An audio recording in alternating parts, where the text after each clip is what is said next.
Merci à toutes et à tous d'être ici. Et moi, je suis extrêmement heureuse et assez fière, en fait, d'avoir réussi à inviter Eka Kurniawan, qui est un des grands auteurs indonésiens. Vous allez le découvrir. Peut-être qu'on ne le connaît pas tant que ça, ici, en France. Et c'est formidable qu'un festival comme le nôtre, ici, puisse faire découvrir un grand auteur.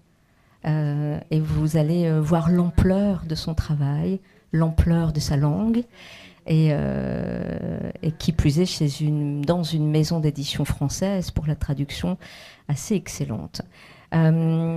Pour vous présenter Eka Kurniawan depuis votre premier roman, Les Belles de Halimunda, ça c'est la traduction française, en France en 2017 et en Indonésie en 2002, vous avez composé une œuvre reconnue au niveau international. Vos récits qui mêlent tradition de votre pays, histoire avec un grand H, et réalisme avec tout ce qu'il comporte de violence. Je vais aller plus doucement pour Fanny qui fait la traduction.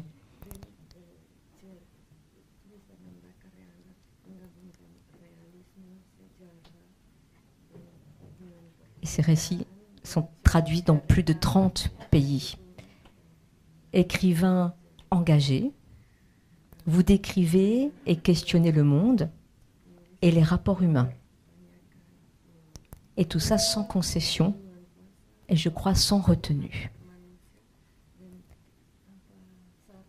Écrivain conteur, vous avez l'art de nous raconter, parfois en plus de 600 pages, une histoire foisonnante.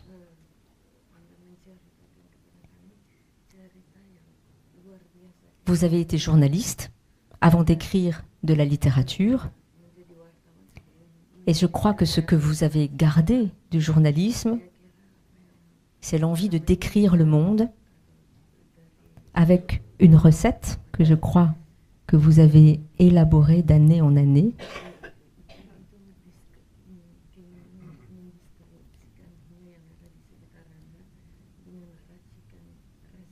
Un mélange de merveilleux,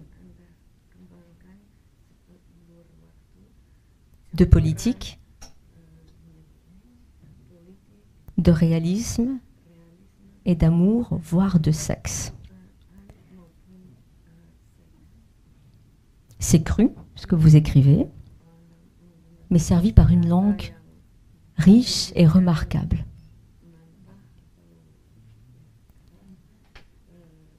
Et je crois que vous ne manquez pas non plus d'ironie.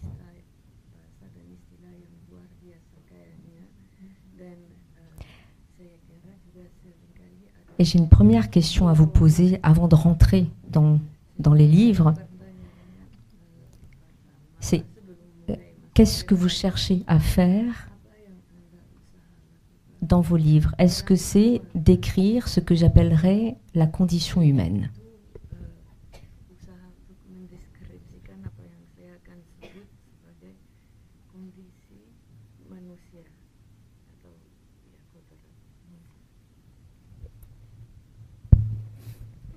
Terima kasih dan selamat siang. Saya menerbitkan novel itu di tahun 2002, hanya 4 tahun setelah Soeharto jatuh. Sebagai seorang penulis waktu itu bayangan saya, karena ini novel pertama, saya ingin menulis novel tentang Indonesia karena pengalaman pribadi sebagai seorang mahasiswa, turun ke jalan, demonstrasi dan penuh kekerasan di tahun 1998, yang ada di pertanyaan saya adalah kenapa Indonesia seperti ini, seperti di tahun 1998, ya sekitar tahun 2000. Saya kemudian belajar kembali tentang sejarah Indonesia, dan dari sana kemudian timbul satu pertanyaan baru lagi, seperti apa saya harus menuliskannya gitu. Saya belajar sastra secara otodidak karena senang membaca selama jadi mahasiswa, Dan saya melihat bahwa salah satu hal yang sangat saya lihat di sastra Indonesia di era Soeharto adalah ketakutan untuk bersifat terbuka, untuk bersifat kritik secara langsung dengan bahasa yang selalu dibuat agak tersembunyi, dihalus, sehingga saya merasa ketika saya ingin menuliskan novel itu saya harus memakai bahasa yang sangat lugas, sangat jujur, mengatakan apa adanya, dan ya menceritakan segala sesuatu yang saya pikir perlu diceritakan tentang sejarah Indonesia dari perspektif yang mungkin tidak populer dalam konteks kekuasaan pemerintah gitu. Artinya dari sudut pandang orang biasa, manusia-manusia yang nasibnya ditentukan oleh sejarah Indonesia yang kadang-kadang tidak memiliki kekuatan sendiri untuk mengubahnya.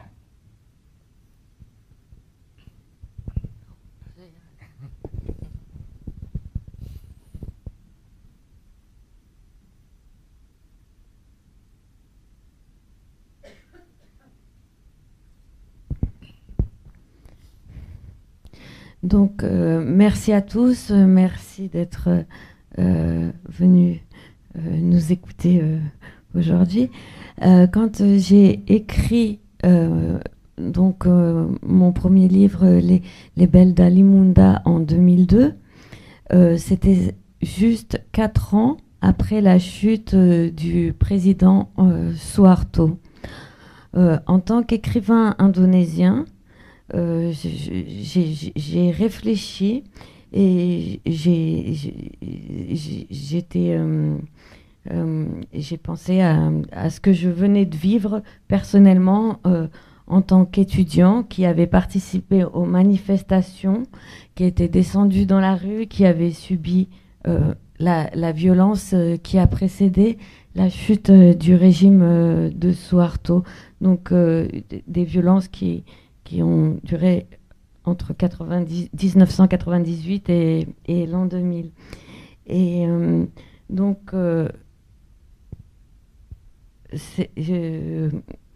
les questions qui me sont venues d'abord, c'était pourquoi écrire et comment.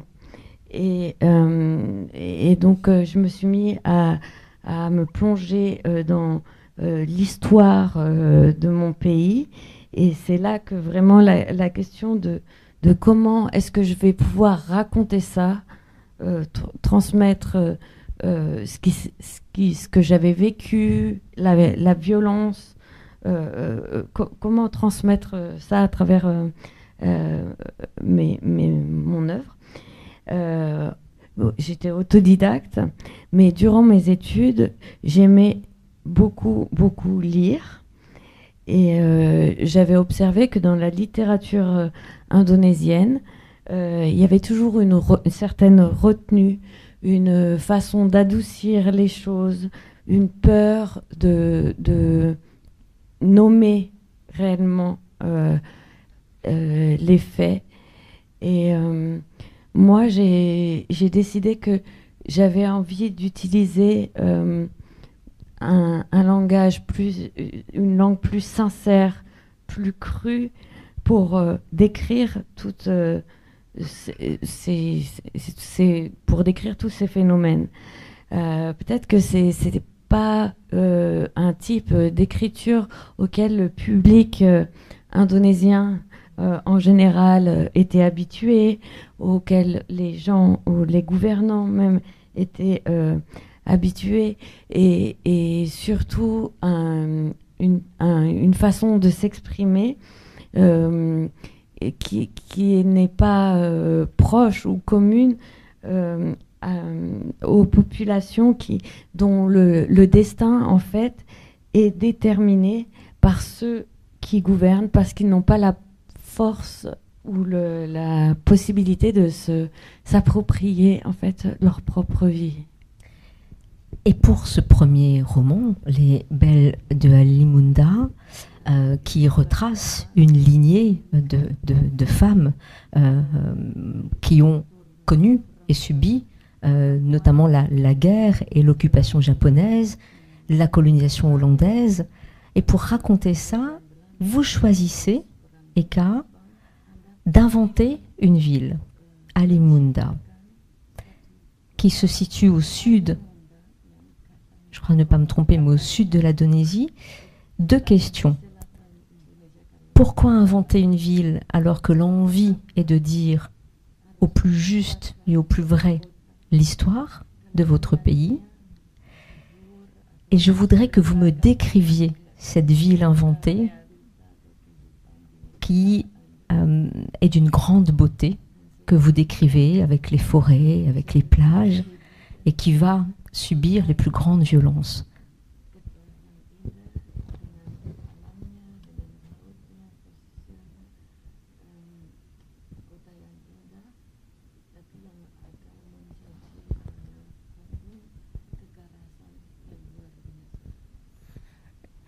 Ya, saya kira pilihan antara menjadi sebuah novel yang sangat realistik atau dalam konteks novel saya tidak terlalu realistik gitu. Saya selalu berpendapat bahwa fiksi selamanya akan selalu merupakan fiksi. Dalam konteks seperti itu, misalkan bahwa ada karakter di sana yang katakanlah merupakan tokoh nyata ketika ia ditulis dalam sebuah novel, bagaimanapun dia bukan lagi tokoh yang sama, artinya dia hanya seorang karakter yang berada di dalam sebuah cerita. Dengan kesadaran seperti itu, saya rasa menempatkan cerita itu di kota yang benar-benar ada atau tidak ada menjadi tidak terlalu relevan, karena bahkan meskipun misalkan saya menyebut kotanya kota Bandung atau Cilacap, orang juga mungkin bahkan akan malah menimbulkan pertanyaan-pertanyaan tentang akurasi detil-detil tertentu, karena yang lebih penting adalah apa yang terjadi di tempat itu dan bagaimana pembaca merasa terhubung bahwa ya kejadian-kejadian itu benar adanya, tidak hanya terjadi di Halimunda tetapi juga di kota saya misalkan atau di kota-kota lain. Itu yang pertama. Yang kedua, saya juga membutuhkan sebuah tempat di mana panggung besar Indonesia bisa sedikit terangkum, yang agak sulit untuk mencari misalkan satu tempat di mana banyak peristiwa bisa terjadi, sehingga saya menciptakan kota Halimunda untuk menjadi panggung cerita tersebut, dan banyak cerita yang menggambarkan fase-fase dalam sejarah Indonesia, dari mulai penjajahan Belanda, pendudukan Jepang, terus perang revolusi, pembunuhan orang-orang komunis, dan sampai akhir kekuasaan Soeharto bisa terjadi di kota tersebut tanpa harus melibatkan orang-orang tersebut. Di kota itu tidak ada Soeharto, tidak ada Soekarno, tidak ada petinggi-petinggi partai, misalkan partai komunis, tapi apa yang terjadi di Indonesia bisa terjadi di kota itu.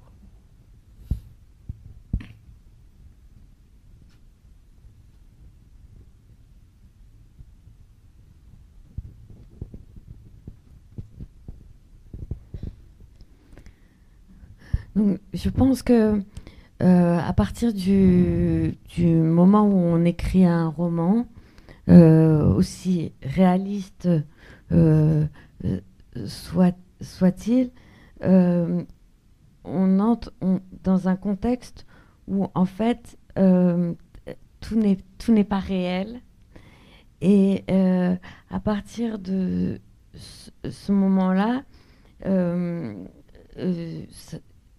la fiction reste la fiction, même si elle a pour but d'écrire certaines réalités.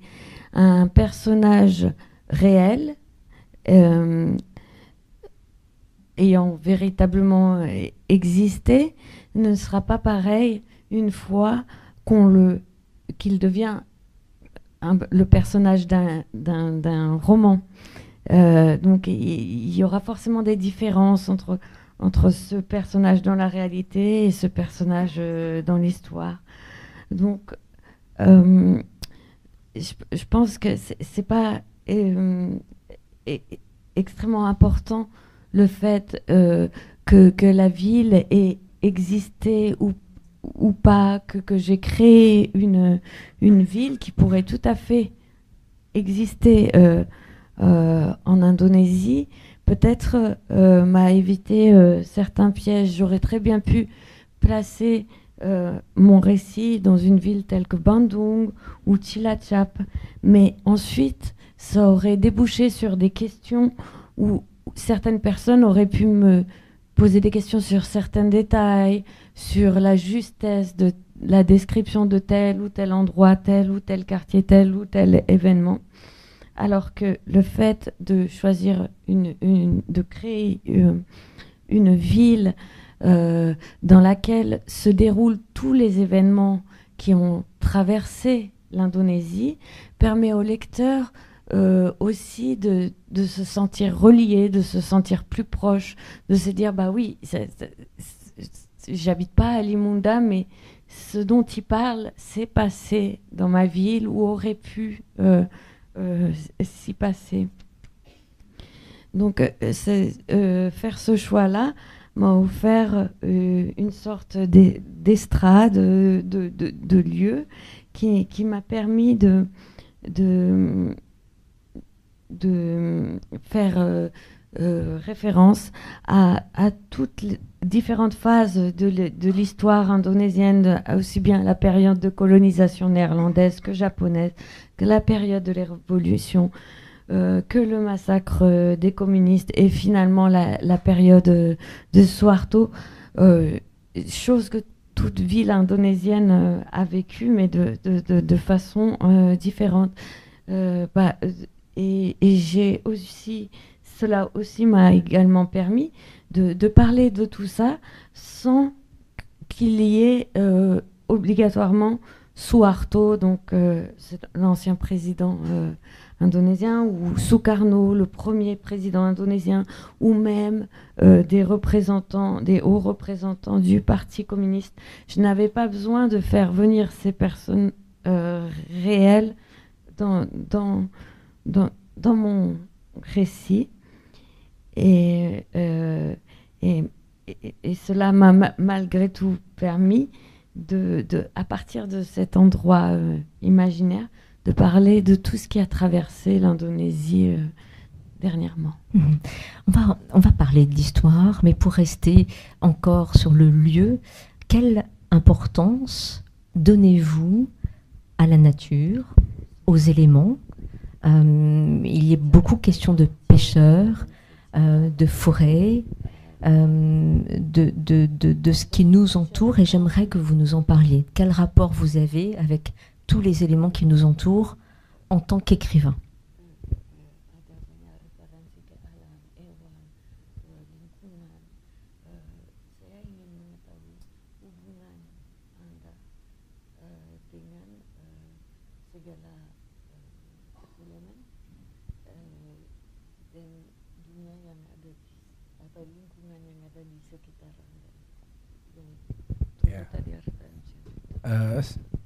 Saya pikir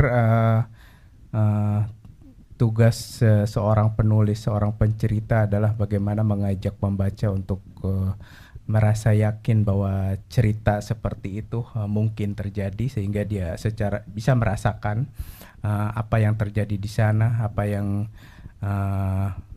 menjadi ketakutan bersama atau apa yang menjadi harapan bersama.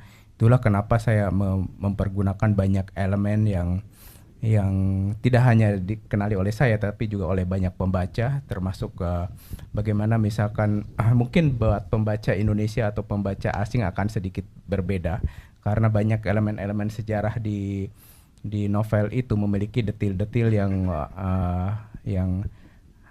mungkin hanya orang yang belajar sejarah Indonesia yang kemudian mengerti bahwa ini referensinya ke satu atau dua tempat atau ke satu dua peristiwa. Tapi juga ada elemen-elemen seperti kepercayaan, mitologi, atau referensi ke pop culture seperti sangat terkenal di Indonesia cerita-cerita seperti orang bangkit keluar dari kuburan dalam film-film horor atau novel-novel horor sering terjadi, dan itu saya pergunakan di novel ini untuk kedekatan secara emosional, secara pikiran di antara pembaca dengan novel ini. Juga tradisi-tradisi seperti berburu babi misalkan, atau memelihara anjing. Di novel ini anjing sangat khusus namanya Ajak, untuk awalnya menjaga keamanan, tetapi kemudian menjadi semacam ancaman. Itu juga semacam kritik terhadap militerisme di Indonesia, di mana militer diciptakan untuk menjaga keamanan, tetapi kemudian menjadi ancaman baru buat rakyat Indonesia.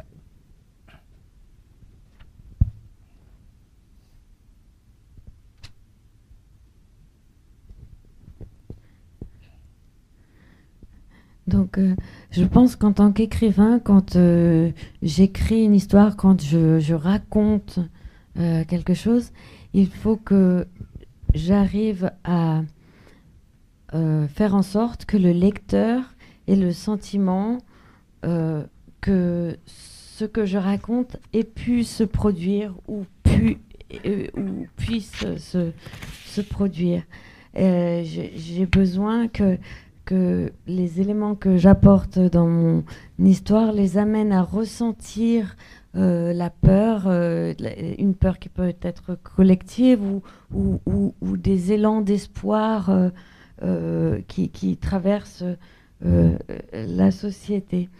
Dans mes livres, je fais référence à beaucoup d'événements qui se sont passés, à beaucoup de choses qui entourent, en fait, qui existent dans l'environnement des populations en Indonésie. Mais bien sûr que je pense qu'à ce niveau-là, il y a parfois des différences de perception ou de lecture entre des lecteurs indonésiens et des lecteurs étrangers, parce qu'il y a des détails qui sont présents dans ces histoires et qui ne sont pas des références ou qui ne sont pas connus par les lecteurs étrangers, sauf s'ils se sont vraiment intéressés à l'histoire ou à la culture indonésienne. Donc il y a un ou deux événements ou des événements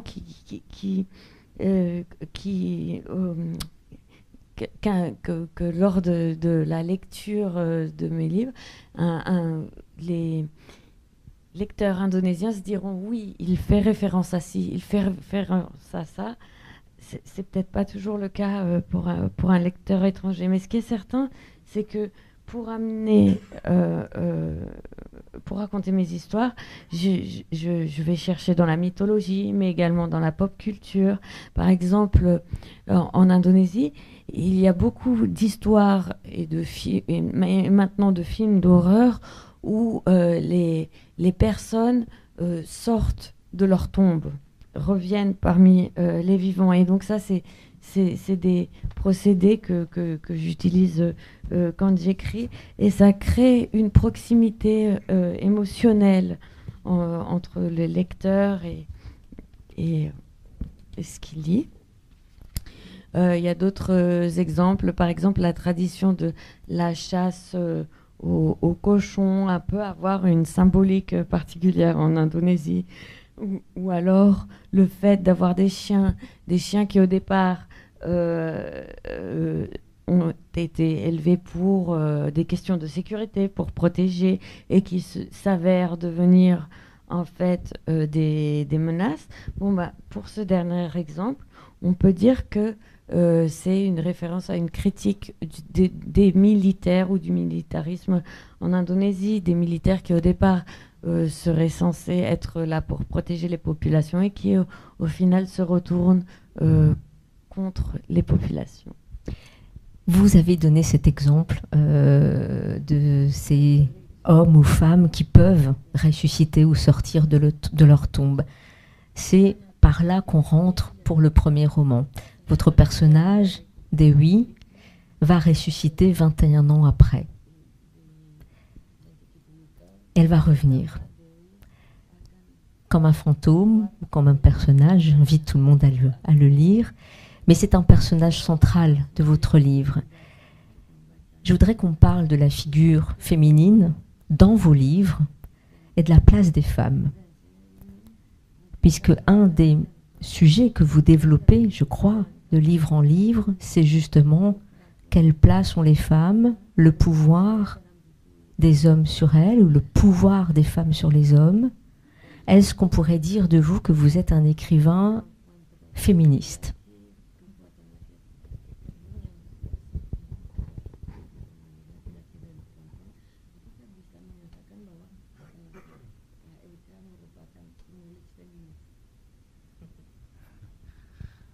Saya kira apakah saya penulis feminis atau tidak, saya serahkan kepada pembaca yang membaca. Tapi tentu saja saya sangat respect terhadap baik perempuan maupun laki-laki dengan hak yang sama untuk hidup di masyarakat bersama-sama. Pilihan konflik di novel itu saya kira ada bagian-bagian di mana konflik menjadi antara laki-laki dengan perempuan karena tokoh utamanya adalah seorang perempuan dengan tiga anak perempuan dan kemudian sampai cucu-cucunya, dan yang mereka hadapi adalah hampir semuanya laki-laki, terutama tiga orang yang di novel itu sebetulnya mewakili semacam tiga kelompok besar yang sangat berperan dalam awal Republik Indonesia. Ada seorang militer, tentara, dan ada seorang awalnya dia seorang laskar perjuang yang kemudian menjadi preman, saya tidak tahu ya nanti terimanya. Terus kemudian seorang komunis, di mana ya bisa dibilang bahwa kekacauan di Republik ini semuanya dilakukan oleh para laki-laki ini, dan perempuan-perempuan yang diwakili oleh Dewi Ayu dengan keluarganya itu harus menanggung penderitaannya. Bahkan orang-orang Jepang yang datang juga adalah para laki-laki. Tapi mereka dengan keluarga Dewi Ayu ini dengan cara masing-masing dengan karakter yang berbeda satu sama lain anaknya bisa melewati semua masalah yang mereka hadapi. Bahkan di akhir cerita sebetulnya hampir semua laki-laki itu terbunuh atau mati, dan yang survive adalah keluarga ini gitu, meskipun mereka semacam dihancurkan oleh keadaan dan oleh sejarah.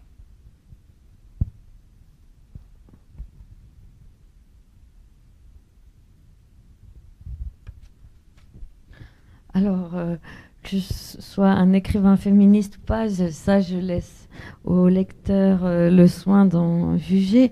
Ce qui est certain, c'est que personnellement, je suis pour une égalité de droit, une égalité entre les hommes et les femmes.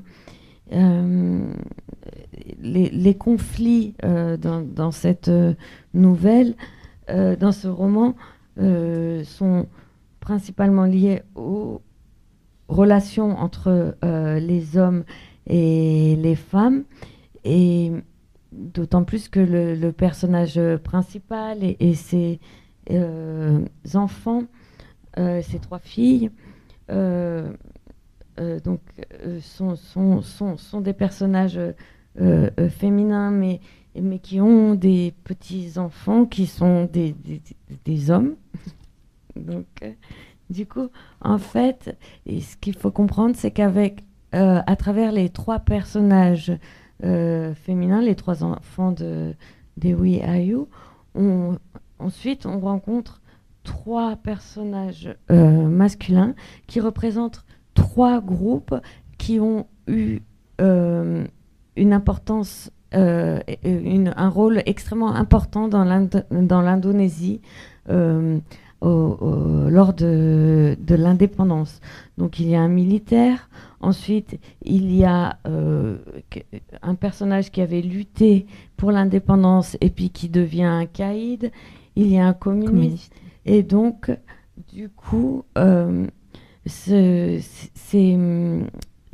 tous les événements, les problèmes, tous les malheurs ou les mauvais traitements que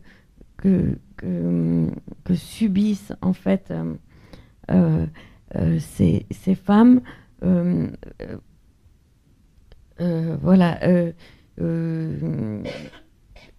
sont liés à ces grands événements et ces trois personnages.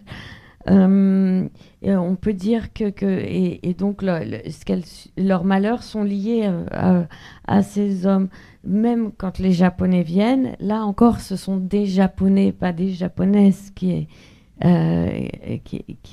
viennent.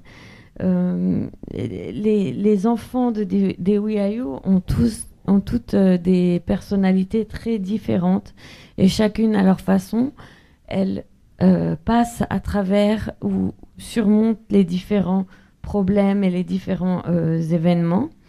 Et donc, je vais un peu dévoiler la fin du livre, mais on peut quand même dire que les hommes, au final, soit meurent, soit sont tués.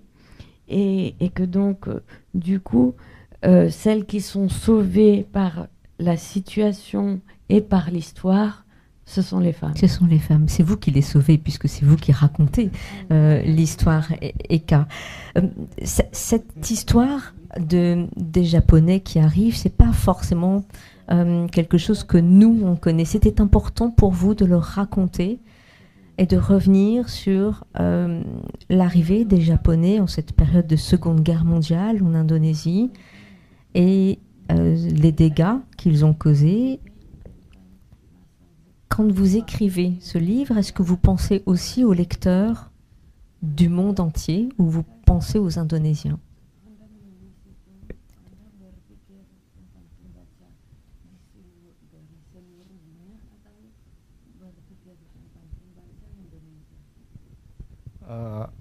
Awalnya tentu saya tidak berpikir tentang pembaca yang lebih luas. Saya hanya berpikir tentang pembaca di Indonesia.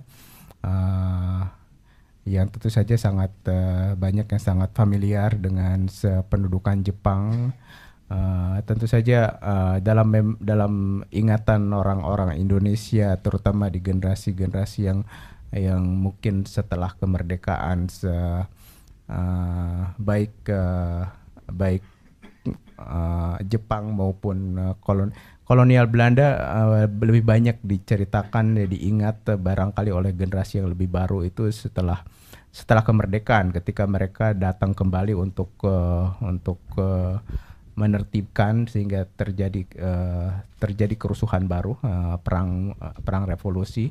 Tapi sebelum itu terjadi juga saya rasa ini terjadi di hampir seluruh Asia Timur dan Asia Tenggara ya.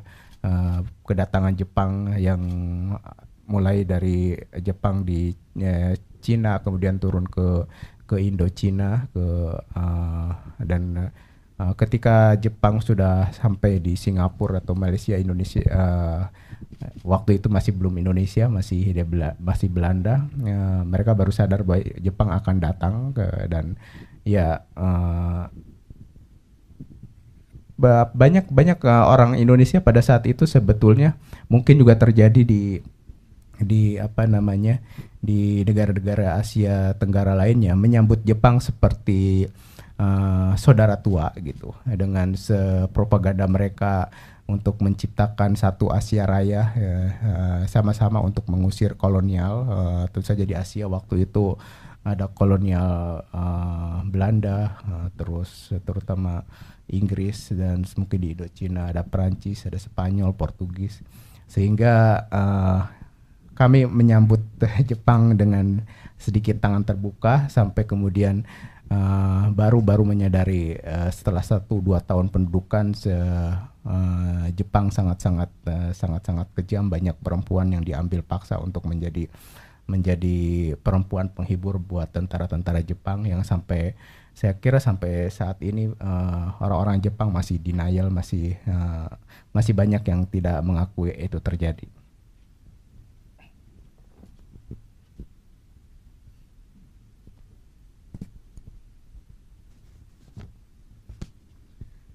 Bien sûr, au début, quand j'ai écrit, j'ai jamais pensé que je serais lue comme ça dans le monde entier. Donc, dans un premier temps, je pensais à des lecteurs indonésiens et des lecteurs indonésiens qui étaient plus familiers, qui avaient déjà avec la période japonaise, qui avaient entendu parler de cette période d'occupation. Qui était très présente dans la mémoire de ceux qui avaient vécu aussi bien l'occupation que la guerre d'indépendance qui a suivi. En ce qui concerne les Néerlandais, bien sûr que nous avions été colonisés, mais la période dont on parlait le plus, c'était la période de guerre qui a suivi la proclamation de l'indépendance d'Indonésie, quand ce qu'on appelle la guerre de révolution, la période pendant laquelle les Indonésiens se sont battus contre les Néerlandais pour acquérir leur indépendance qu'ils avaient déjà proclamée.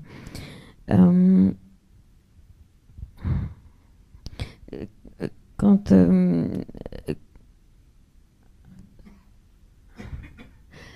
les Japonais sont arrivés au départ, donc c'est pas seulement en Indonésie, mais dans l'Asie de l'Est et l'Asie du Sud-Est, donc en Chine, en Indochine, puis en Malaisie, à Singapour et dans les Indes néerlandaises, qui n'étaient pas encore l'Indonésie à l'époque. Au départ, les gens n'avaient pas conscience de ce qui allait se passer. Ils ont accueilli les Japonais à bras ouverts, comme s'ils accueillaient un vieux membre de leur famille, d'autant plus que les Japonais arrivaient avec une propagande anti-colonialiste et en vue de créer une Asie victorieuse. Et donc, du coup, tous ces pays qui étaient sous domination néerlandaise, anglaise, portugaise, espagnole, peut-être dans un premier temps, n'ont pas compris ce qui leur arrivait. Et il a fallu 1 ou 2 ans pour que les Indonésiens se rendent compte à quel point l'occupation japonaise était cruelle et violente. Beaucoup de femmes ont été exploitées pour distraire ou assouvir les besoins des militaires, des occupants japonais.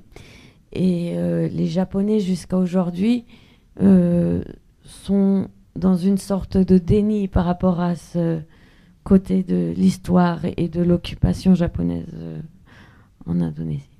Est-ce qu'en ça, justement, la force de la littérature, qui plus est la vôtre, qui fait le tour du monde, est de pouvoir éclairer, dire les choses, comme vous l'avez dit dès le départ dans cette rencontre, et de vouloir réajuster les choses et faire savoir.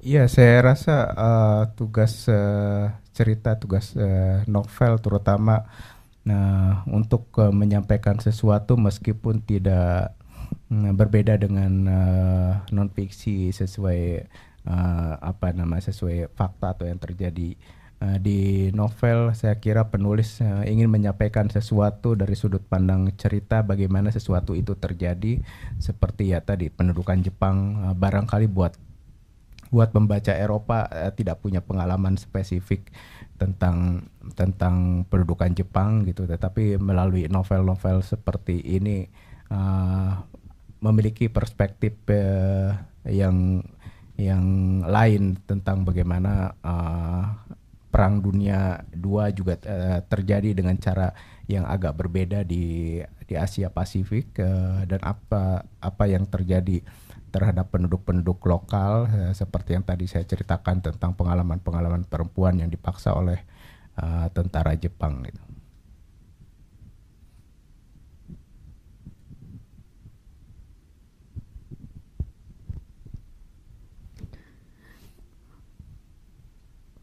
Oui, donc je crois que c'est l'un des devoirs des écrivains, et quand ils racontent des histoires, et surtout dans des romans, en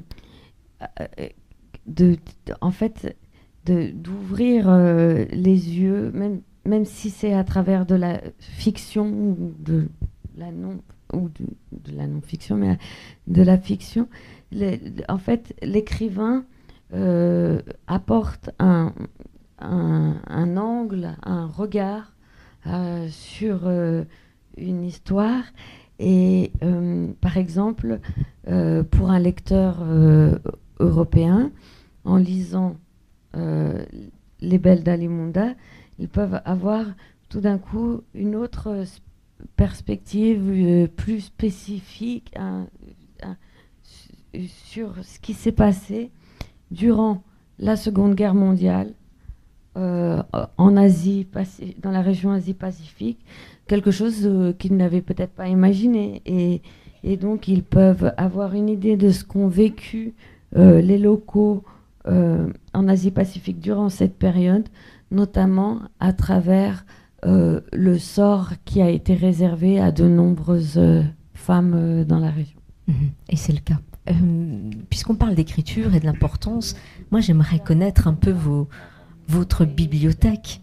Il y a en l'occurrence un personnage qui embrasse le communisme dans ce livre dont il est beaucoup question là, et qui possède une bibliothèque avec des ouvrages de philosophie, de politique, avec aussi des livres de Tolstoï, Dostoïevski, entre autres. Est-ce ce qu'on trouve dans votre bibliothèque, Eka?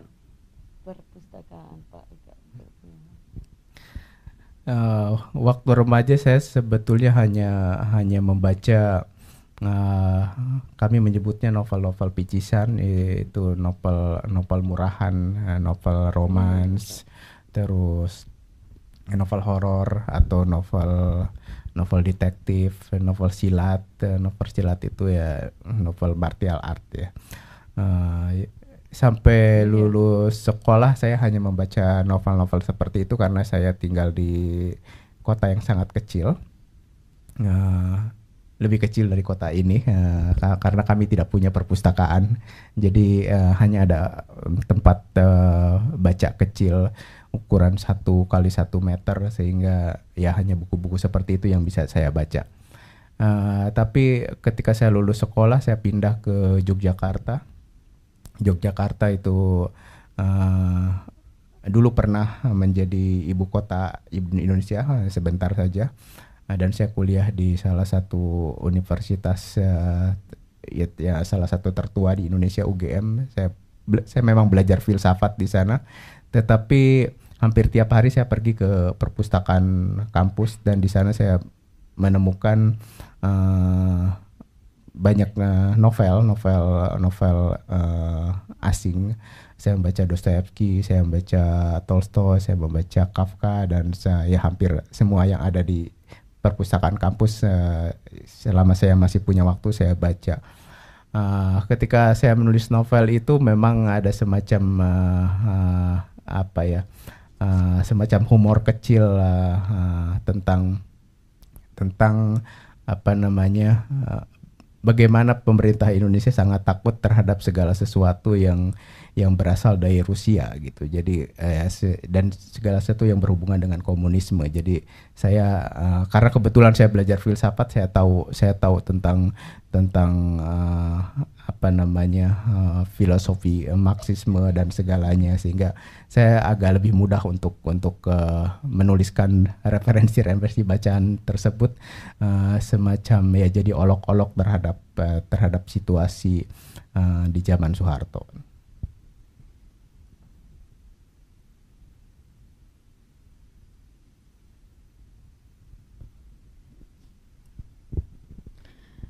Donc, quand j'étais jeune, quand j'étais adolescent, je lisais plutôt des romans, ce qu'on appelle des romans de gare. C'est des romans, des histoires de romance, des histoires d'amour, des histoires de silat. Silat, c'est un art martial indonésien. Parce qu'en fait, j'habitais dans une toute petite ville, bien plus petite que celle-ci. Il n'y avait pas de bibliothèque, il y avait juste un endroit, un lieu avec des livres qui faisaient 1 mètre sur 1 mètre, donc 1 mètre carré. Oui, 1 mètre carré. Et il a fallu que j'attende de finir, donc de passer mon bac et puis de faire mes études universitaires dans la ville de Yogyakarta, qui avait été momentanément la capitale de l'Indonésie au moment de l'indépendance, pendant une courte période. Et donc, j'ai étudié dans l'une des plus anciennes universités d'Indonésie qui s'appelle l'université Gadjah Mada. J'y ai étudié la philosophie et je passais beaucoup de temps à la bibliothèque chaque jour. À chaque fois que j'avais du temps, j'allais à la bibliothèque. Donc oui, j'avais lu des livres de Dostoïevski, de Tolstoï, de Kafka. J'avais des références. Et quand j'ai décidé de parler de la bibliothèque de ce personnage dans mon livre, c'était de l'humour. Et c'était une note d'humour. Parce que c'était juste une petite pointe d'humour pour montrer à quel point le gouvernement indonésien avait tellement peur à l'époque de tout ce qui était en lien avec la Russie, tout ce qui était en lien avec le communisme. Pendant mes études de philosophie, j'avais étudié le marxisme et donc faire quelques références comme ça, en fait, c'était plutôt pour oui, une note d'humour et pour me moquer de cette période, de la période de soir. Et vous le faites beaucoup d'ailleurs. Je disais que la place de l'ironie et de l'absurde est là dans vos livres. Pour rester sur les livres que vous avez lus, avant d'avoir accès à cette bibliothèque d'1 mètre sur 1 mètre, vous avez eu accès à des histoires qu'on vous racontait oralement, je crois. Et qu'est-ce que ces histoires que cette vieille dame vous a racontées ont apporté à la littérature que vous faites aujourd'hui, qui, je crois, a aussi beaucoup de cette oralité?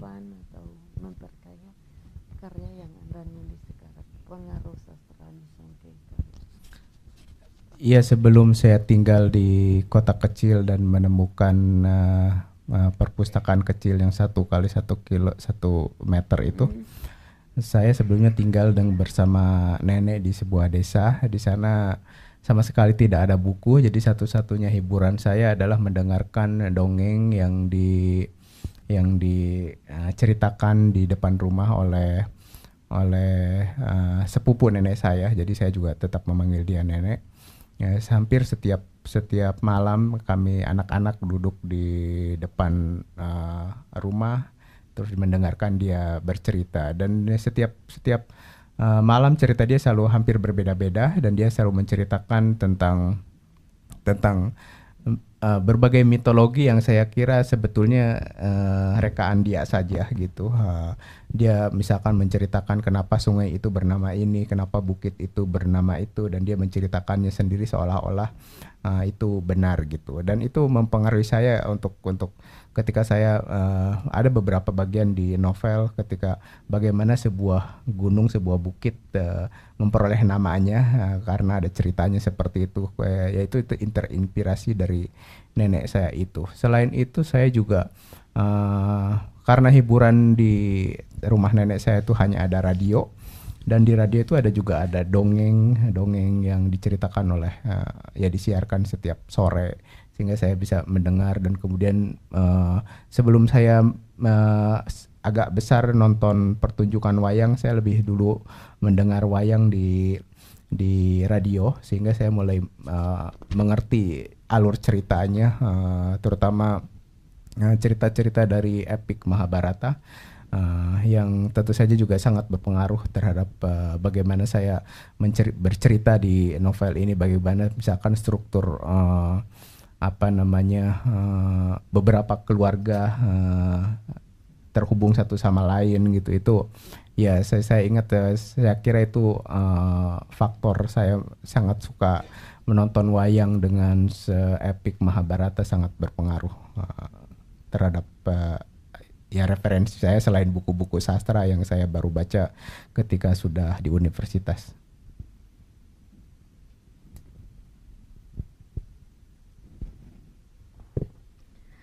Donc avant d'habiter dans la petite ville où il y avait cet endroit de lecture qui faisait 1 mètre sur 1 mètre, j'habitais dans un plus petit village avec ma grand-mère.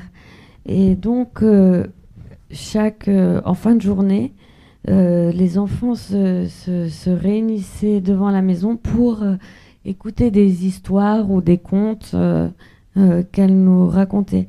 Je dis ma grand-mère, mais en réalité, c'était la cousine de ma grand-mère, mais je l'appelais grand-mère.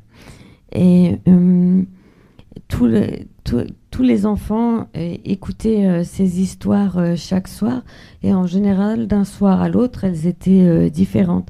Donc, il y avait des histoires des mythes locaux, et puis je pense beaucoup d'histoires qu'elle inventait pour nous expliquer pourquoi telle colline avait tel nom, pourquoi tel endroit portait tel nom, qu'est-ce qui s'était passé à tel ou tel endroit. Et ça m'a vraiment inspirée, notamment quand dans mes livres, je dois dire pourquoi tel lieu porte tel nom. Elle nous racontait les choses de façon... donc des choses qui pouvaient sortir de son imagination, mais qui, de façon... on y croyait. Et donc, c'est quelque chose que j'ai conservé et qui était très important pour moi. Quand j'habitais dans ce petit village, mon autre distraction, c'était écouter la radio. Et à la radio, il y avait des lectures d'histoires pour enfants. Donc, j'ai beaucoup écouté j'ai écouté un grand nombre d'histoires pour enfants à la radio, ainsi que le wayang, donc le théâtre d'ombre. Avant de voir des représentations de théâtre d'ombre, j'ai écouté pendant des heures et des heures ces histoires de théâtre d'ombre qui sont issues du Mahabharata. Et ça a beaucoup influencé mon écriture, notamment dans la façon dont j'ai structuré les familles ou les liens entre les différents personnages. Et le théâtre d'ombre reste pour moi une référence extrêmement importante, puisque je m'en suis imprégnée pendant des années avant d'avoir accès à des livres donc dans la petite ville, et puis à la ville, la grande ville, quand je suis allée à l'université. J'entends, parce que du coup je vois votre écriture et votre langue et cette question du mouvement que vous décrivez aussi quand il y a des déplacements. Peut-être que c'est moi qui l'invente par rapport à ce qui vient de se dire. Il y a aussi la place des fantômes très importante, la croyance aux fantômes dans vos histoires. Je voudrais qu'on finisse sur votre regard sur l'Indonésie contemporaine, puisque vous avez raconté l'occupation japonaise, puis l'indépendance, puis l'arrivée du tourisme, comment le tourisme a pris aussi une place importante en Indonésie. Vous racontez aussi une Indonésie d'aujourd'hui avec des mafieux. Quel regard vous portez sur votre pays si vaste, si important, Eka? En quelques mots, hein. Je sais que c'est... Iya, saya rasa Indonesia sampai sekarang merupakan campur aduk tentang semuanya, di mana orang masih percaya dengan hantu-hantu, tapi pada saat yang sama orang juga ingin mencoba membangun startup teknologi. Ya seperti itulah Indonesia, dengan bahkan dengan beragam perbedaan dari barat sampai ke timur. Kadang-kadang saya kalau saya jalan-jalan ke kota lain, saya lahir di hampir sebagian besar hidup saya tinggal di Pulau Jawa, tapi kadang-kadang saya pergi ke Sumatera, ke Kalimantan dan mendengar cerita lokal. Saya kadang-kadang membayangkan begitu beragam, berbeda satu sama lain, baik cara bercerita maupun ceritanya. Seperti ketika saya misalkan membaca 1001 Malam, saya kadang-kadang Indonesia itu seperti 1001 Malam. Donc, je pense que l'Indonésie d'aujourd'hui, c'est un pêle-mêle parce que les gens croient encore aux fantômes, et en même temps, ils essayent d'entrer dans une ère où la technologie prend beaucoup de place. De plus, quand je regarde l'Indonésie d'ouest en est, c'est extrêmement vaste. J'ai l'occasion j'ai passé la majorité de ma vie sur l'île de Java, mais quand je vais à Sumatra, quand je vais à Bornéo et que j'écoute les histoires locales, la façon dont elles sont racontées et leur contenu même sont différents de ceux auxquels j'ai été habituée depuis tout petit. Donc il y a vraiment une grande diversité. Et parfois, quand je pense à tout ça et à l'Indonésie, je me dis c'est un peu comme les 1001 nuits. Oui, vous mettez. Alors, il y a toujours le conte qui vient dessus. Est-ce qu'il y a une question, parce que je crois qu'on est quasiment à la fin de l'heure. Est-ce qu'il y a une question que vous voulez poser, remarque? Madame, attendez, j'arrive. Pourriez-vous nous lire un extrait, s'il vous plaît? En indonésien. Ah, est-ce que vous avez votre livre en indonésien? Alors ça, c'est la question pas préparée. Non, il a... Ah, il a peut-être. Ah, c'est la question piège, madame. Ah, et puis après, on lira en français. Il faut que vous me disiez quelle partie. Le début, peut-être, c'est plus simple.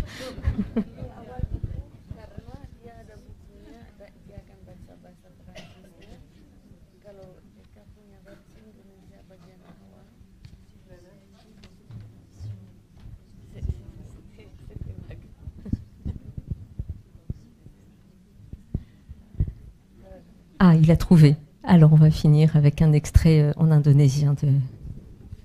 C'est le début? C'est le début. Yes, bagian awal ketika Dewi Ayu keluar dari kuburan. Donc, c'est le début quand Dewi Ayu sort de la tombe. Sore hari di akhir pekan bulan Maret, Dewi Ayu bangkit dari kuburan setelah 21 tahun kematian. Seorang bocah gembala dibuat terbangun dari tidur siang di bawah pohon Kamboja. Kencing di celana pendeknya sebelum melolong, dan keempat dombanya lari di antara batu dan kayu nisan tanpa arah, bagaikan seekor macan dilemparkan ke tengah mereka. Semuanya berawal dari kegaduhan di kuburan tua dengan nisan tanpa nama dan rumput setinggi lutut, tapi semua orang mengenalnya sebagai kuburan Dewi Ayu. Ia mati pada umur 52 tahun, hidup lagi setelah 21 tahun mati, dan kini hingga seterusnya tak ada orang yang tahu bagaimana menghitung umurnya.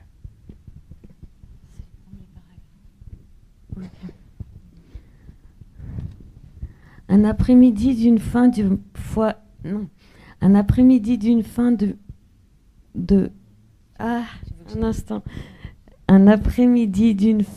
de mois de mars, Dewi Ayu se leva de son tombeau, après être restée morte durant 21 années. Un jeune berger, réveillé de la sieste sous un frangipanier, pissa dans sa culotte, puis se mit à hurler. Ses 4 moutons coururent en tous sens entre les stèles de bois et de pierre, comme si un tigre avait bondi parmi eux. Tout ce tumulte était parti d'une vieille tombe anonyme, entourée d'une herbe qui montait à hauteur de genoux, mais dont chacun savait quelle était la tombe de Dewi Ayu. Elle était décédée à l'âge de 52 ans et vivait maintenant à nouveau, 21 ans plus tard, si bien que personne ne savait quel âge lui donner. Merci beaucoup à vous.